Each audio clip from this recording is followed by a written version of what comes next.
Hey, I'm Ryan here at UCM. Once Upon a Time in Hollywood. Like all of Tarantino movies, it's about nostalgia. Specifically, about his nostalgia for classic cinema. His nostalgia here takes center stage. The movie is set in 1969 Hollywood, right before the infamous Charles Manson family murders. These murders would go on to shock the nation and the industry as a whole. Tarantino loves cinema, and you can tell in this movie he loved every minute of it. But it's not necessarily a good thing. I'll get to that in a minute. Here, Tarantino has created his own fantasy playground of Hollywood, with his fictional characters spending time alongside real-life celebrities. But this leads to the main flaw of the film. Tarantino loves for his characters to spend so much time in his own version of Hollywood that it leads them to not doing much of anything. We spend so much time, far too much time, watching them as they seemingly don't do much of anything. They drive around, they work on a film set, and they feed their dog.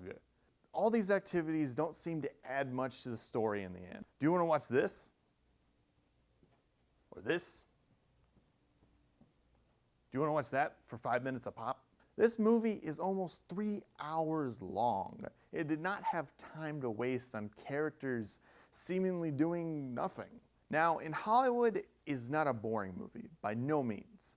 In fact, in certain parts, it has a great sense of suspense. For example, Tarantino does a great job getting you to care about the real-life actress Sharon Tate, played by Margot Robbie. In real life, Sharon Tate was one of the most famous of the victims of the Charles Manson family. He truly makes you care about her.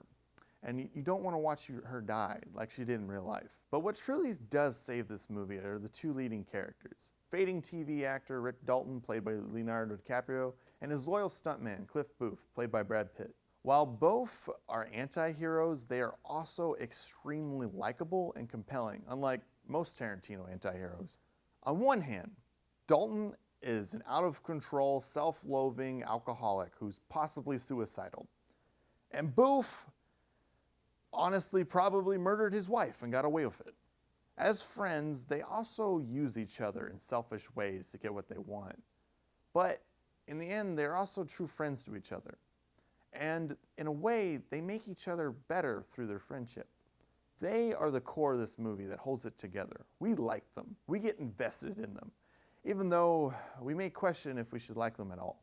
Overall, to come back to nostalgia, this movie is troubling how it portrays history. Not necessarily because it changes history. Tarantino makes that no secret. It's how he changes the history, though, and why. After you watch this film, you might ask yourself, why did he make it like this? Why did he change it like that? And maybe it's because he didn't want his Hollywood dream to die. It's not a great movie, but with its two leading characters, it is one of the stronger films to come out this summer. I'm Ryan, and that was Once Upon a Time in Hollywood.